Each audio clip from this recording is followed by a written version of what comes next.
Welcome to the Up Next podcast. I'm your host, Johnny, here with Ron and Tim. How are you guys doing?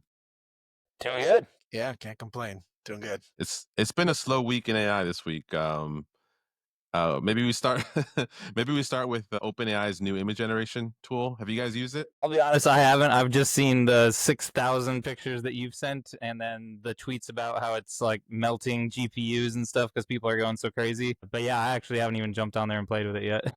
Yeah, same for me. That's interesting because when that came out, I had to drop everything I was doing, and I spent literally the next, I think, 8 hours straight sending prompts in both Sora and ChatGPT. I was like multitasking multiple windows, just seeing all the possibilities of what could be done. You guys don't have anything where you're like, oh man, I always wanted to try this, because I know with previous models, I've tried and failed to get things that I want. Like, oh, I have this image and I just want to change this thing, or I want to change the color, or I want to change the environment, and none of them actually work. And this is the first model that has done everything almost perfectly, not perfect, but almost perfectly. I probably have less of a desire to do that because I have the background in graphic design. So if I want something, I just go and do it in Photoshop. And Photoshop's AI is actually pretty good to do that kind of stuff. So I've just been using that. So I didn't really have anything that was like top of mind, like, oh, I want to go try that. But I'm sure I'm going to get really into it, but I haven't yet. Yeah, what I'm impressed with is the speed, right? Like how quickly you can make an edit to whatever image, or, a new creation or an edit to what you have, like how quickly, and then you can quickly like keep reiterating, right? I think it's just a time saver, and that's what I'm excited. Okay. Yeah, I mean, for me, I just feel like it opens up an enormous amount of opportunities. Sometimes, if, for example, we're building these vibe coded landing pages, we'll go to Midjourney and we'll say, hey, do this graphic for me. And it does, you have to prompt it 10, 15 times to get something that approximates what you want. But with this, you can usually get it on one or two shots and get yourself some nice image placers, as opposed to, having to go to Plexels or, some of the other Yeah. free image websites. And then the creativity, right? I like, we all like memes. So being able to very quickly do that is incredible. I mean, I don't know what how this changes the game, but I know it's Yeah. big. Yeah, I yeah, know it for sure. changes it in a big way. Like yesterday's release was probably the most excited that I've been on any release AI related since the original ChatGPT tool. I mean, that's how big, at least for me, it felt. That's crazy. You said yesterday. That felt like it was like 3 days ago. I know. RIP to Midjourney too. I went on and instantly canceled my subscription because I saw how good this was. So what are some examples that kind of blew you guys away? I mean, John, you got some hands-on experience, but like what have you Yeah, I mean, experienced from your own stuff, and then what you saw on X? a perfect example. If you look at the thumbnails on our podcast, that was Ron doing his best trying to generate some images that look like us or approximated a Well, podcast it was thumbnail. yeah. And credit to Grok. I mean, Grok did a decent job compared to like everyone else, but yeah, It was still now terrible. Now, it's in still in terrible. hindsight, Yes. in hindsight. And so, we'll overlay here some of the, just crazy examples we did with the pod setup and the images we created based on the prompt. As long as you're prompting well, you could do so much. Like everything I threw at it, it did it amazingly well, and it always kept fidelity in terms of the poses I asked or the expressions I asked. So that's really all I've done. Is I played around with like silly things. I haven't done anything serious, but the fact that it was able to do the silly things to me tells me that it's going to be able to do some of the serious Yeah. things. I did take some real pictures and I said, hey, change the background scene. When it comes to real people's faces, it does struggle a little bit there if it's not like a famous person. So if you put Elon or, J Lo on there, it's going to do pretty well on that because it has a lot of training data. If it's the first time it's seeing your face and you say, hey, change the background and don't change the person, keep the person the same, just change the background, it'll actually struggle with the face a little bit. It'll still look like you, but it'll change it enough that you yourself recognize that that's not me. Someone else might not know that. But I think once they get that right, then I think photographers are going to Yeah. be either empowered because they could do more, or maybe in a world of hurt Yeah. because people are going to do it themselves. But that's always the thing, is like the tools exist and anyone can use them, but they still don't use them. Right. So Photoshop's been around forever. Anyone can use it. Very few people have learned it. So it still requires a little bit of effort to learn these tools. Yeah, for sure. What about you, Tim? I mean, I've seen some funny things on X, and some. I was watching a YouTube video where somebody was kind of going through and doing some image generation, and it was amazingly good at making its own person based off the prompts that he gave. But I haven't seen anyone do like themselves and then ask it to change something behind them. The detail that he was getting just prompting, hey, I want a blonde guy with a mustache and whatever, like he was zooming in on it and I was like, damn, that's like really, really, really good. The details it has, and also I don't know if you played around with this, it can do like transparent backgrounds, which everything has struggled with, which is pretty amazing. And like, again, being in the graphic design world, that's a skill that I remember way back in the day was like, you had to like really, really work at being good at removing backgrounds and keeping it smooth and making it look right. And what it was doing was very impressive. So I know like the AI Yeah. tools have gotten better, even like the early ones in Photoshop at doing a lot of that work. But for a standalone LLM to do that, I was impressed. Yeah. That's awesome. What I know, one thing I noticed, John, you shared with us was its logo creation, though it's far from perfect. Huge improvements, right? Like to actually get a fairly decent logo that you can essentially build off of or start with or get inspired by. Yeah, I think for a lot of people, it's their end solution that they could use it and create a logo. For people that are a little more Creative. creative, have a sense of aesthetics, Yeah. I don't think it'll be quite there. But what it's great for is being a tool to come up with variations of things. Be like, oh, Yeah. that's actually an interesting idea I hadn't thought of, and then take that and Exactly. refine it. The image generation doesn't do the best job at refining it for logos, at least, because it's hard to kind of prompt it in a way to say, hey, change this to make it more curvy and make that a vector. And it doesn't do well with that, at least yet. It lacks that spatial awareness when it comes to logos. But I created a ton and I'm like, I never thought of that idea. That's actually a great idea. It just needs some refinement. So I'll send that to my designer to play with some of those iterations for sure. Yeah. Yeah, I was going The to ask other, you, are they vector files that it shoots out? So probably so not. they're not vector files, they're WP or WebP. But here's the ultimate hack for OpenAI to get vector files. 2-3 months ago, I had this thing that's like, hey, I'll create these vector files or these PNGs that have a vector style, and then I want to vectorize them. And so there was a tool, I think it was called Vectorize, something like that. I forgot the Vector AI, I think was. I paid $99 for like the monthly subscription, and it did vectorize it, but it created millions of points, which basically made it useless, right? Yeah. Yeah. And so it was an unsolved problem, at least for me, because then you'd have to redraw it in the program to get it to vector. But here's the ultimate hack: if you do a design that is vector in nature, you can take that, open an account with a website called recraft.ai. Not sponsored, just someone tweeted it. I'll put them in the show notes because it was amazing that he had this find and shared it. So I think it's called recraft.ai. And what you could do is you can import the file there and then right click and then say vectorize, and it does an incredible job at vectorizing it based on the actual lines, and then you can export it as an SVG. And Nice. now you have your clean SVG from the image you created in ChatGPT. And they give you 99 free credits or 100 free credits. I don't know if that's monthly or overall, but either way, it's a good amount of credits because that's 99 times you can vectorize something. And for your average Amazing. person, they're not going to need anywhere near that. I was just going to say it's not going to be an end all unless it can actually make vector images. But yeah, if there's a hack like that, then yeah, it could really be the end all for most users. So Yeah, and it's yeah, only a and matter of time until they add the Yeah. export as SVG, but until then, it's a great tool. so you're right. It is recraft.ai, and they do have a free plan, which is 50 credits daily. So 50 free credits daily. Yeah. I think they changed that. It's just yesterday since I used it. The world moves fast. I was going to say it's not going to be that for long. So Yeah. Pretty cool. So the other thing that I've been personally impressed by, besides like all the memes and all the funny stuff, is the ad creation. Mhm. Like it is unreal. Some of the examples I've seen, I just saw one earlier today, basically like a little bottle of serum, like face serum or something. And they prompted it to say like, have a model holding it, coming out of the shower.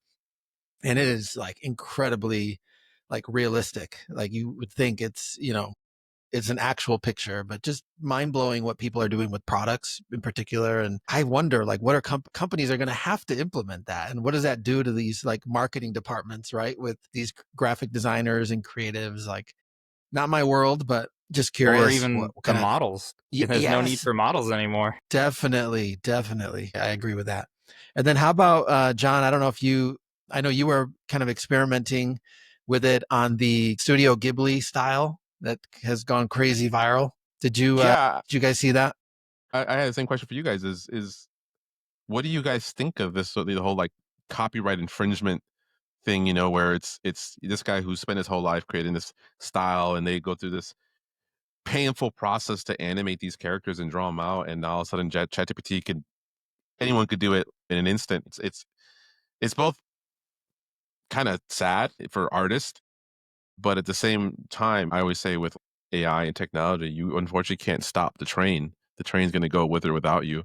So, I mean, what do you think is going to happen So there? yeah, so for those of you who aren't aware, and I wasn't really aware because I'm not, just never got into like animated shows and things like that. But for those of you who are unaware, this is a style of art founded by Studio Ghibli, which was in the mid 80s in Japan by three different artists. And so they were creating this style of art, this super unique style of art that used pastels and muted colors, super intricate details, and then had like this magical atmosphere. So it's a visual style that they created in the mid 80s. I was unaware of it, but it just quickly started blowing up, and I admire it, right? Like there's a lot to be said to like that style. I was like, wow, this is really cool. But you're right. It's interesting now what's going on, right? I was reading there's some cease and desist letters going out. And but to me, like I see both sides. One thing I think, to your point, like this stuff's gonna happen, right? It's kind of hard to avoid. But I look at it like maybe there's ways they can still capitalize, and I don't know that if that studio still exists, or maybe it's, moved on to a second generation. But I think to them, I'm sure they can still find ways to capitalize, right? Like on this like huge trend. So to me, I'm like, maybe it's not a total loss for them. Maybe it does. And the copywriting, I don't necessarily disagree with, but I still feel like there's got to be ways that they can monetize it, right?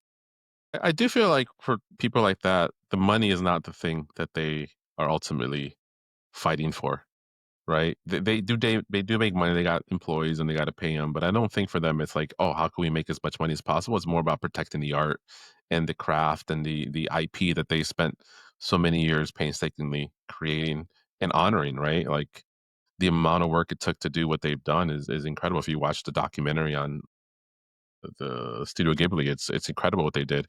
And then AI just to rip it off like that and people to start making memes out of them. I know for them it probably hurts more than anything, and it's not really a monetization thing that they're fighting against. Yeah. Well, maybe the artist, but the company, maybe, they see the other side. Which, by the way, they're still around. So the animation company still exists. They have 190 employees, the last count. So kind of crazy. They Yeah. stood the test of time. Well, cool. Yeah. So I mean, I continue to be excited about it. They've recently started to rate limit the amount of images you can create. I Because ran of to you. right now primarily because of me for sure. Again, for those that don't know, you can use ChatGPT to create the image. Better way to do it is to go to Sora, and in Sora they also have the image capability, and there you can create 2x or 4x, meaning instead of just creating one version, you can create two versions or four versions at one time. So you give it a prompt, and it'll create four versions for you, and it'll queue them up. So you can queue it up and then prompt it and do something else and queue that up so you can move a lot faster. And then it'll save those into your My Media. So you can go back and look at all the things you prompted. Versus you do it in ChatGPT, you'll lose those images unless you download them because you don't know what chat. I mean, I open up 20, 30 chats a day, new chats, because ChatGPT will try to keep the context and I'm always switching Yeah. context of what I'm working on. So I'll ask the question and it'll answer based on the previous question. I'm like, no, no, no, wait, what, Right. what the heck? So Yeah. I'll have to like Yeah. start a new chat. So in Sora, it'll save it to your My Media, so I can go back and look at all the things I Oh, did. that's cool. So it's really cool if you have access to Sora. I think everyone does, but I'm not sure. I am a premium subscriber. Last I checked, I didn't have access, but I'll I have to go thought they back. opened it up to everybody. So great. Yeah. So then the other big announcement that also landed yesterday, which was Wednesday the 26th. was Gemini 2.5, the new reasoning model from Google, and they maybe had a little bit of the wind taken out of them because of the ChatGPT thing. But there was still enough buzz there, particularly among developers, I think. So, Tim, I know you did a little digging in. What'd you find there? Well, it destroyed everybody on all the metrics that we kind of judge these things on. Grok was kind of the king for a while No there. way. They went ahead and dethroned them. But I thought what was kind of most interesting is for me at least, I always wondered why Google was kind of lagging in this area, because to me it kind of feels like they have the most to lose, being everybody's search engine, and now everybody's kind of going to chat gpt or whatever to get the answers for things that they need. And so I know they weren't necessarily lagging, but it kind of felt like with how big they are, the engineers that they have, all of this stuff, it kind of seemed like, why are you so far behind everybody else? And this release kind of feels like a, hey, we're here, kind of, a little knockdown to everybody else. Like, yeah, we've been kind of laying in wait, but like, here's what we can do. And the other thing that I thought was interesting was, you need three or four things to make a good LLM. It's the data, which everybody else has to buy, and Google doesn't have to because they have a ton of data. You need the hardware. Again, everyone else has to buy because they don't make their own hardware. You need the science, the scientists that are actually figuring out these complex problems and everything else. And Google has been at the forefront of a lot of this stuff for a long time, so they had all that in place. And then obviously money is another thing, and they have limitless amounts of cash. And then they also have their like cloud platform that can kind of handle all of the GPU usage and all that stuff. So that's why I guess for me, I was kind of surprised that they were kind of so far behind everybody else, or at least it felt that way. But yeah, I don't know. What are your thoughts on that, Johnny? And they were, and I think they had something else that the others didn't. The innovators dilemma, right? The classic. Sometimes you have to innovate, which will hurt an existing business of yours, and so they had no incentive to innovate because the search engine was printing cash, and they also had to be very risk averse because they would get scrutinized. Can you imagine if Google was the first one to release ChatGPT or something that felt like Yeah. AGI? I mean, the regulators and like people Yeah. would be freaking out. So they always have to be careful to navigate that world. And Yeah. then they had the missteps in the beginning when they released their The first biased. Yeah. It the was first super biased. model, and like they did a demo. It was like, oh, this is multimodal and it does all this stuff. And then the people got it like it doesn't do any of that stuff. So people lost trust there. And then, like you said, the bias, or maybe the woke, where it's like, oh, show me a picture of George Washington. George Washington. It was It wasn't quite right. Yeah, quite right. It's the nice way. So I think people lost trust in Google, and Google's had to fight their way back. But there was another thing that was hurting Google, and that was that they have an atrocious developer experience. To learn how to use Google's LLMs, or to even use them, required a bachelor's degree, a master's degree, and a boot camp.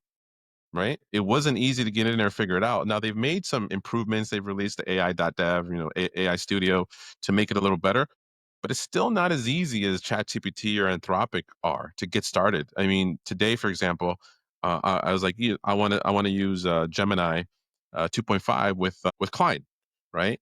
So the client has added 2.5 as an option. So I put it there and I ran the query, and it said, you need to update your billing. It was like a billing issue. And so I was like, oh, okay, I got to go and figure out. And the thing is, they force you to go, to my knowledge, they force you to go to Google Cloud, which in itself is this whole other ecosystem. So if you're an individual developer who's never used Google Cloud, that's a pretty big barrier, right? It's like, imagine you want to use ChatGPT and they said, oh, to do that, you got to go sign up for AWS and figure out your organization and enter, your billing information. That's too much of a barrier, and they need to simplify some of those things. Otherwise, they're going to lose a lot of the indie developers, and the indie developers are the ones that are making the noise and are the biggest influencers right now. Yeah. Whereas the corporations are a little bit behind. They'll do the Google Cloud, they'll do the AWS thing, but they're a little bit more behind in terms of innovating. And it's these indie developers that are pushing things at the forefront and creating the YouTube content, Okay. and that's going to have a measurable impact, in my opinion. And I think Google still needs to fix that before they'll start to really compete.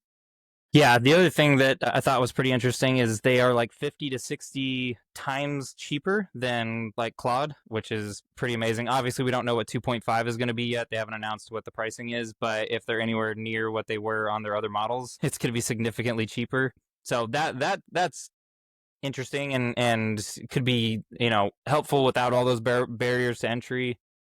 And then the other thing that like kind of my thought on it was I feel like at some point they're just gonna do what they have to do to become the leader in this, and like they can run at a loss for almost forever. And I think that it feels like at some point they're gonna like push everyone else out and become like they are now in the search engine game.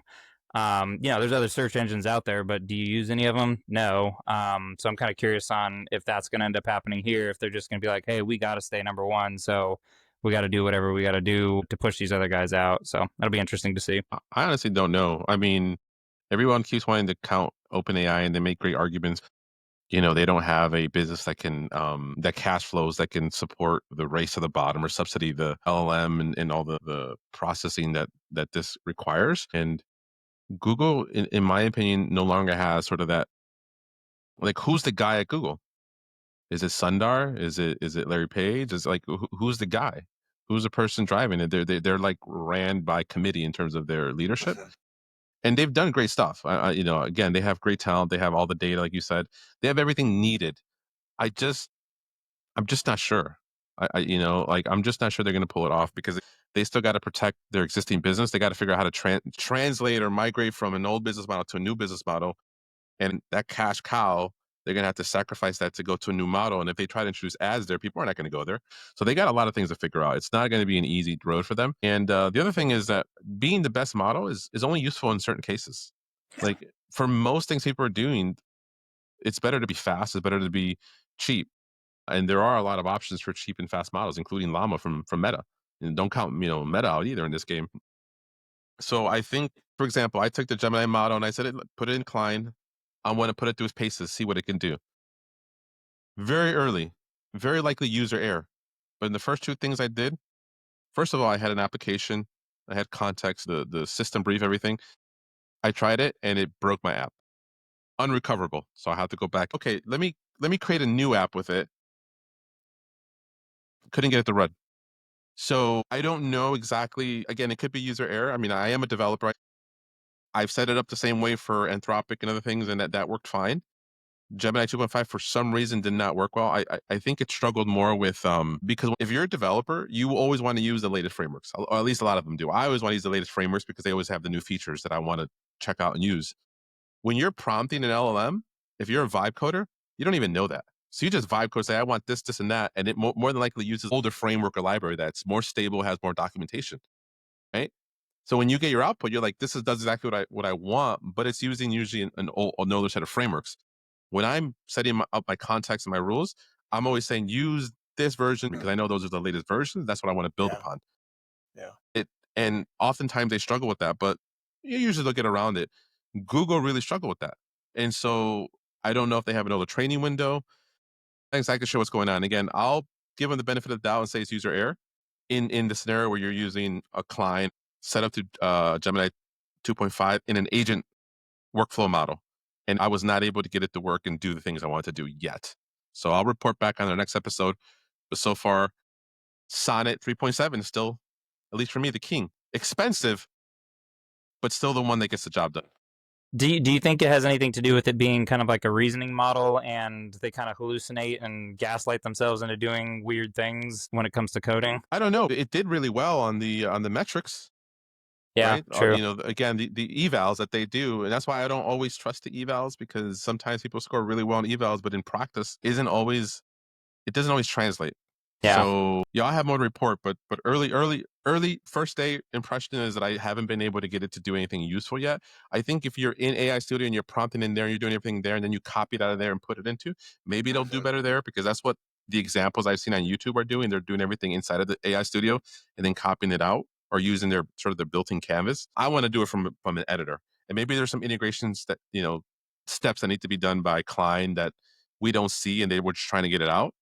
So again, I'm holding judgment, but so far I haven't been able to make it work as my primary because I was excited about the cost savings Yeah. because Claude is very expensive. 3.7 is very expensive. Every task costs me between $1 and $6. If I say, hey, I want to add this button here and this interaction, that's going to cost me $1 to $6 using Sonnet 3.7. That adds up very Yeah. quickly. So I do want a cheaper alternative. The downside with Google when I plugged in their API is it doesn't actually show what the cost is. I think it's they might have a different API, or again that might not be built into Klein yet, but I have no sense of what the cost is. I have to go into billing in Google, but their billing is always delayed by over 24 hours. So I have no idea how much I've spent so far. Yeah. And again, it's those little things, right? Because Anthropic Right. is telling you immediately how much it costs. Google, I got to wait a day. They got to fix those things in order for me to feel like this is a tool for me. Well, before we get into Apple, on Meta, you got to remember that these guys just keep leapfrogging each other. Yeah. So again, don't Exactly. count out Meta. And Meta is used in a different context, right? Meta is going to be, I have my own servers. I'm going to put Llama on there because it's now I'm just paying for the server space. Or I'm going to use Together API because again, it's cheaper to go Llama. And the thing I want to do is actually very simple. I just need to classify this image, or I need to rephrase this, or check for grammar there, or whatever it is. Yeah. Llama's great for that. It's going to be cheap, it's going to be fast, and they're supported, but no one's talking about it because it's not interesting, right? But it doesn't mean it doesn't serve a practical purpose. People are only talking about the things that are bleeding edge. Yeah. And you got to remember that Meta has a conference coming up in a Yeah. couple of weeks. They always do their developer conferences. So I don't know if this one's AI related, but I think it might be Oculus or VR related. But yeah, never count Meta out. I think they'll give it another month or two. They'll announce their next set of innovative breakthrough LLMs or other products as well. As far as Apple, I have no idea. That might be one of the biggest Fumbles. self Yeah. fumbles in Yeah. the history of innovative companies. They should have bought an Anthropic or an OpenAI early days, or they should have built one, but they didn't do either. I mean, Siri for years was terrible. Even when the technology got good, Siri continued to be terrible. Apple acquired Siri because they didn't have the talent in house to do it. Like, that kind of when I when I figured that out, I was like, oh shit, that's probably why they're so far behind in this is they just don't invest in the talent, I guess. Because and also too, I don't think they've got like they put all of their money into mobile. Like I feel like it's phones, it's tablets, it's that kind of Hardware. stuff. Their computers. I mean, yeah, they've got some powerful computers, but they tend to just like strap on some more chips and hope for the best. And so I guess that could be it too. I don't know. I was just blown away that they're so far behind in this game and that they haven't either tried to acquire somebody or, like you said, do their own thing. But I think their better bet would have been to acquire somebody early. And I think they're late to that game now. Yeah, I really think they should have acquired Anthropic. It would have been a perfect match for them. Yeah, Have sorry, you I know that guys was a little off topic, but I had the thought and I was like, man, we got to talk about where that Apple's at. Totally. to that point? Do you guys use in ChatGPT the talk button? I do. I use it all the time. I Me type too. everything. Do you? Me too. Me too. I mean, I use it all. Like every time I want to fact check myself when I'm with my kids. Like yesterday, we were driving, With my kid. and I almost got pulled over because I was going like 35 into 25, and then he's like, "Why is the limit 25?" I'm like, "Oh, because there's a bunch of horses here." And he's like, "If you hit a horse, it's bad news, and then they're gonna have to euthanize the horse." And then he's like, "Is that true?" I was like, "I think it's true." So I popped up ChatGPT. I said, "Hey, is it true that if like a horse breaks a bone that they have to be euthanized?" And it gave me Yeah. again great backstory and what happens today. But I do that constantly. Just a fact check. I have it on speaker in the car, and it's such a great tool. Can't do that with Siri, even though that market was there for them. Even though I'm doing it from the iPhone, but I'm Yeah. using ChatGPT for You're it. using that. Yeah. Totally. Siri does use ChatGPT now. All my devices just lit up because I said Siri. But I asked it a question the other day and it was like, do you want me to use ChatGPT to find that out for you? And then it gave me back an answer from ChatGPT. So I guess Interesting. that's their way Terrible. around it. Yeah. It's a delegated step. Yeah. Yeah. Yeah. Wow. Yeah. I love voice. I use it all the time. All the time. And I can just like, ramble on something, right? Like just speak casually to it versus like sitting there typing and being really particular about every word. Like I'll just just talk into it, and then yeah, I get what I want. I guess I need to start doing that. I type everything out. It's Yeah. really good. I mean, I'll have whole on half-hour conversations with it at Oh man, times. there you Wow. go. Yeah. The only thing that's frustrating is it doesn't shut up and it just keeps going and you're like trying to get a word in, it doesn't let you. Okay, this sounds more like your therapist, Johnny. Which reminds me, have you guys seen like some of the, there's people that are using ChatGPT. Anyway, that could be a whole nother topic. They're using Definitely another ChatGPT as a topic. therapist. Yeah, crazy. All right. So great. That was AI in the week. And again, crazy. It's only getting crazier. It's only moving faster. So we're gonna have to start doing a daily episode with this amount of innovation and change And happening. But progress. Yeah. let's move away from AI for a second and talk about Robinhood. Now, Robinhood's a company that in the early days I hated. After the GameStop episode and the Citadel episode, I was like, this company sucks. And even though I was always curious about their app, they seemed to be very technical. There was something about me that I said, yeah, I don't like what they did. I don't like how they behaved. And then about a year ago, I wanted to start buying some individual stocks. The places I held my money didn't allow me to do that. And so I said, you know what, I'm just going to bite the bullet and get Robinhood just to buy some individual stocks. And from the moment I installed Robinhood, I've been a diehard Robinhood fan, supporter, Super fan. promoter, super fan, promoter. I literally try to get everyone to use it because it's incredible user experience. And this is one of those companies that has really differentiated itself purely on user experience. Obviously, technical innovation too, a lot of technical innovation behind the scenes. But man, they never cease to amaze me in terms of how great they make the user experience, both in terms of how fast things happen that would normally take a long time, and just the smoothness of the app is so simple, even though it could do a lot. And they've recently announced a ton of new features that I think are worth talking about. So I know Ron, you kind of looked into some of the releases they did. You want to Yeah. highlight some of the Well, things that you were yeah, before interested we about? go there though, like I'm curious to understand. So when you were making the decision, like what was it that sold you on that? I mean, I'm sure you did some research, like though you didn't know what it was like fully, you chose it. You chose to go with them. Why them? Nah, he just YOLO'd. I think it's because I just know that a lot of these financial institutions are they just they refuse to innovate. They've got such a lock on traditional finance that they don't really see user experience as a competitive advantage. And Robinhood was the one company that said, no, we're going to really focus on great user experience. And I love great user experience. So I think for me, it was really that simple. It's like, I want a mobile thing where I can buy a stock, sell it. Now I get charged, $20. They have a different model. So it's, you might still be getting screwed at the end of the day, but you don't feel like you're getting screwed. And that matters. Amazing. And that matters. I just don't tell me about it. Yeah. Just keep it hidden from me. It's fine. So you and I had talked, we've talked in the past, right? And like I went the kind of semi-traditional route. I mean, I've used some like robo advisors, right? It's for gosh, over 10 years now.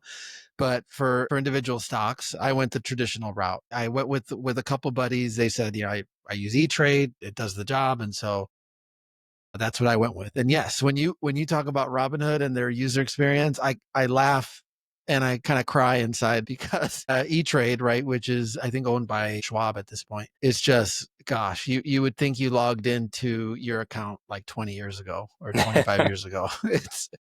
It's crazy. And it was when I first, invested with them, I was like, how do I even navigate? I don't even know that I fully understand how to navigate their site.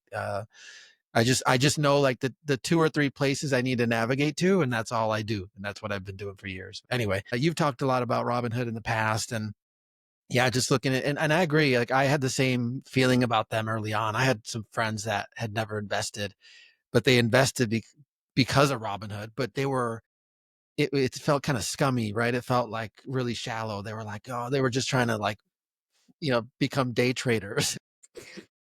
And I'm just like, what are you guys doing? So same as you, like I had this bad impression of them that I'm like, you're taking people's money, like people that just don't understand what they're doing. And because you're allowing them to just, or you're giving them that impression that anyone can join, anyone can do it, and you can make money. And so I saw it firsthand, and I had buddies that were telling me way, a long time ago to use Robinhood, and they were doing crypto too. So I had some buddies doing that, and I just refused. But yeah, just hearing from you, like your experience, with their credit card and the interface. And then I was looking into the updates earlier today, and I was just like, this is unreal. The one that almost like had me laughing was the cash delivery. So you can order cash versus going to the ATM, like driving yourself to the ATM. You can go on the app and you can order $60, $80, whatever you need to your location, and they'll bring it to you. Like, that is insane. Like, just like, and again, I mentioned this to you guys earlier, like I would have loved to have been in the room when that this idea came up, and the fact that they executed on it, like, is wild. And that's just one announcement from today. You probably have all the details on it, but these are some of the innovative things that's like, who would even think of doing that? And the cash delivery one, I could see using that one like 3 times a year, 4 times a year, and I will use it just because I'm curious. But I was going to use make it. Sure you're not at the casino when you're doing that. Right. I'll be at the club. I was going to use it a bunch because I was watching the live event, and in the live event they actually ordered $20, and then the guy delivered it, whatever, and he lost me at this step. Right. I was excited about it until he's like, oh, and then I could tip you. I'll tip you $12. I was like, no, I'm just gonna go to the ATM. Yeah. I saw the meme. There's already a meme going around. There's already a meme with like the Starbucks, like, little screen where it's like, here, choose your tip. Crazy. I thought I was gonna save $3 at the ATM, but now I got a tip. Probably relative to how much cash I took out. You're probably even though it weighs the same. So if you take out $1,000, they want 20%. So they want a $200 tip. Yeah. Crazy. But I will try it. Look, they had to do some cool, innovative things to do that, but they're going to rely, I believe, on the DoorDash driver network. I haven't confirmed this. I haven't read this, but there's no way that they're going to build out their own delivery service for this. That would be insane, unless they were going to be focused on a specific market, but they didn't say that. So it makes me believe that it's going to be available anywhere. So that's really cool. Food stolen? Like, how are they gonna handle that? Security is gonna be a thing, right? Even you gotta sign off for it. And not just, leave it at the door. And not just that, Tim, I was thinking, like, even as let's say I want to sign up as a cash delivery driver, like my security, right? Like because you never know, people might ask for $1,000 or whatever. It's at what point is it like a safety issue where you're like, you can get robbed. It's a setup. And it's a setup, but just it's not worth it. It's not worth it. And the other announcement they made, which is it's no different from if you're doing DoorDash to get eggs. It's the same, literally the same thing. Eggs are worth about $1,000, and it's not even that they're worth that much; it's that they're that hard to find. Exactly right. Shout out to Aldi, where I've been getting my eggs lately because I can't seem to find them everywhere else I go. It's ridiculous. And then so they also are going to add banking and wealth management services. That's crazy. Like, now they're going after the big dogs. I knew it was coming. Well, they already had a bunch of retirement accounts. Like, that was actually kind of one of the things that really boosted their profits for last quarter. So yeah, I mean, this is just gonna explode. I think they're really gonna blow up. I've been skeptical about. I actually was a YOLO, like, just like, I don't have time for it. I don't, whatever. And so just kind of lost interest. But yeah, I've just been seeing it more in the news and started kind of reading up on it. I'm like, man, I think they're going places. So I think the stock has shown that they're going places. So Johnny, what do you think of like the banking? I thought of you initially, like the banking and wealth management side. So I got a ton of thoughts. I'm not that interested in the wealth management. It's super cool, but I'm not at that stage in my life where I really care about that. The things that got me excited were the savings account and the family accounts, right? Because their credit card already allows me to, and I have a gold card. I'm a gold member, but I have the gold credit card. And so with that credit card, I can create sort of digital credit cards, one-time use credit cards from the app, or I can create for my kids or whoever. So they all have, and I can create budgets all from the app. It's really cool. So they're converting the credit card app into the banking app. So you'll be able to have all your banking and then all your credit cards in that same app. And in banking, you'll be able to also have accounts for your kids, which to me, one of the hardest things when you have kids to do is figure out how can you invest on behalf of your kids. They also have a trust fund product. So those are the ones that actually really interest me is like, how can I start saving on behalf of my kids? A separate thing. I can always put in my account, but I want something that has their name on it that I can see grow as opposed to still under my name, because when it's under your name, I feel like it's at risk of, Yeah, yeah, yeah. one bad decision. I will say though, Betterment has that option for I kids have Betterment. accounts. I have Betterment, and I wouldn't have known that. I won't be at Betterment very long. Everything else is going to move over. So actually, I was going to say for those that are unaware, like how's the savings account going to work? Like you mentioned that you're really excited about the savings. Yeah, it's just a regular bank account, and it's 4%. 4%. Yeah, which they're So even beating I'm out SoFi, which was And I think 3.8. and where does it have access to like ATMs? Like how does that work with no I would physical assume so. locations? Like you get ATM Again, access? it would have to. Yeah, Yeah, all those There's no digital way ones it just would have. like waive the fees usually. Like they just eat the cost of the fees is got it. generally how it works. I don't know how this is going to work, but Yeah, yeah, usually those like Capital One Bank and all those things, they just, eat the fees at the ATMs. got it.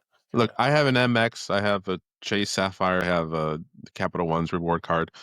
I don't use any of them anymore. Listen, we're trying to get some sponsorships here, John. Stop blowing everyone up, man. You're gonna Yes, leave us with Robinhood or nothing for Johnny. one and only option, Robinhood. Robinhood, please sponsor because Look, we are three burning percent, bridges. 3% on credit card transactions on everything, cash back. And the thing is, this is why I love it. I'm not interested in rewards because I'm going to go buy, you know, plane tickets. None of that matters to me. I want all my credit card cash back to go back into the stock market, into crypto, Bitcoin, or into more Robinhood, right? And so that's what I do.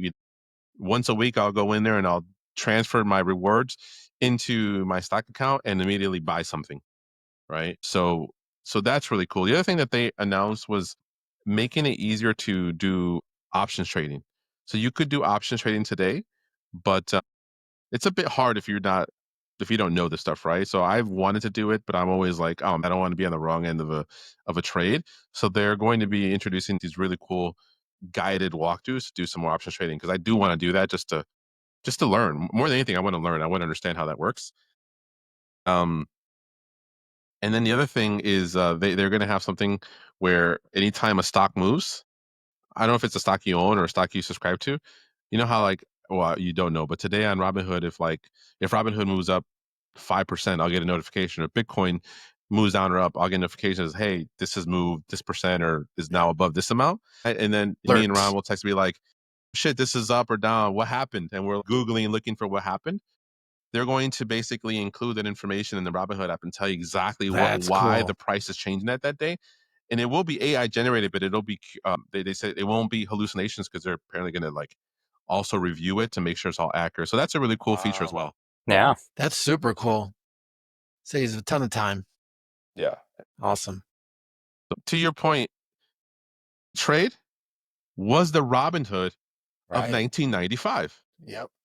When E-Trade came out in 1995, that was It was when I groundbreaking. remember, because I had an E-Trade account. It was the first company where you can go in and trade individual stocks, and they charge you like I think $10 a trade or something. I forgot the exact numbers, but it was very innovative at the time. No one else was doing it, and they captured their moat, and then they just stopped innovating. So Robinhood innovative, but they thing that's really encouraging about Robinhood as an investor is that they keep innovating. Like they just keep moving the hockey puck further and further and further. Yeah, they seem hungry, Yeah, which is exciting. Vlad is an animal. That guy is a total animal. He's like locked in. Right now, they're really firing on all cylinders. They're doing everything right. Once they come out with lending products, it's only a matter of time before they start doing home mortgages and car loans and all that stuff. Really, my whole life's going to revolve around them in terms of financial, because their incentives are great and it's so easy to use. That's it. My That's bank a does not that, make it easy to use. There's got yeah. to be some steps though to get there, right? They're gonna have to get like partner with a charter bank, or because they're partnering with what bank is it to offer these services now? But I don't think they can even do that stuff unless they become like a charter bank, or I don't know. I guess I shouldn't have spoke up on it because I don't know the rules well enough. But I think they've still got some hoops to jump through to get to that point. So, what are the chances you create a slush fund account, Robinhood, or move it completely over, Ron. Send me your affiliate link. I'm signing Yes, I'll up. send you my affiliate link. Hey, listen, that begs the question, right? So the question is, okay, you got these like behemoths that have been around for decades now. What's it going to take and how long will it take for them to like get to that level, right? Because right now, the vast majority, I mean, they're pretty far behind, right, in terms of assets under management. So the question is like, what's it going to take for them to get to that, get into that group, the top tier? I would put a bet that in 20 years, Robinhood is bigger than JP Morgan Chase. It's a That'd big be my bet. statement. And the reason why is because if you're a kid today, you're more likely to have Robinhood than you are to have Chase, Yeah, next right? generation, right? Yeah. Exactly. And so as these kids mature, they're digital native, they're mobile native. If they've used Robinhood, there's no way they're going to go to a traditional bank. And Robinhood is doing the perfect move right now because of the family accounts and the family credit cards. They make it so easy. So if I onboard my kids onto this platform when they're 14, 15 years old, what do you think they're going to use when they become 18, 19? They're not going to go into a Chase branch. They're just going to continue using Robinhood. And I guarantee you, Robinhood will make that transition very easy to go from a family account to their own account. So I think it's only a matter of time where the younger population continues. The older population, they're not going to touch. They're not going Robinhood's to not going to move. touch the older Yeah. guys. Yeah. They're going to want to pick up the phone and call their banker and all that. But I think for the younger people who are digital native, I don't see how Chase can compete. They don't have the culture. They're going to hire McKinsey and Accenture to come and try to compete, but I don't Yeah. think they catch them. They're Yeah. a gigantic ship. They can't turn that quick. They can't. Right. It's Exactly. yeah. I agree. So for They can context, copy. They can copy, but by the time they yeah, copy, Robinhood's now 3 steps ahead of that. Mm-hmm. yeah. So for a little context, right? So JP Morgan has $3.6 trillion in assets, and Robinhood is at 187 billion as of February last month. 187 billion. The largest institution is Fidelity with 15 trillion in assets under management. So what is that? You said 13 trillion for Chase? No, 30, 3.6. Actually, 3.6. yeah, much lower than I expected. So we only need, what do we need? Um,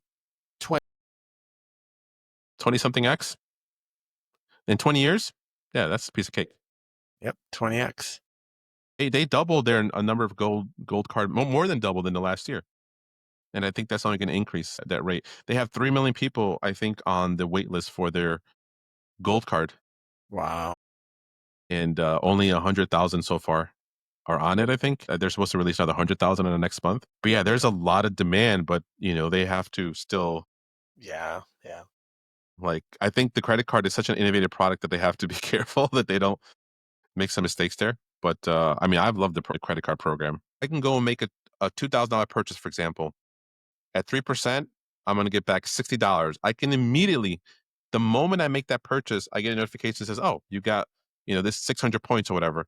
I can immediately go in there, or 6,000 points. I can go in there and I can transfer that right into my stock brokerage account, and then I can buy stocks with that immediately. Whereas like most And rewards programs, you're waiting 30 days or whatever for the refund period, which I understand. But if you trust your client, who cares, right? Unless they're going to cancel, walk away with the money. But then who cares? yeah, You have to trust your customer. Be like, no, you get it access to it immediately. So that decision, that small decision right there, that immediacy of making a purchase and then using that, what's the annual fee on the gold card? Do you I remember? have no idea. I think it's $50 or something. It's not. That's minimal. that's crazy. $50. Wow. That's nuts. Wow. Awesome. So I guess we wrap there, huh? All right, see everyone. So yeah.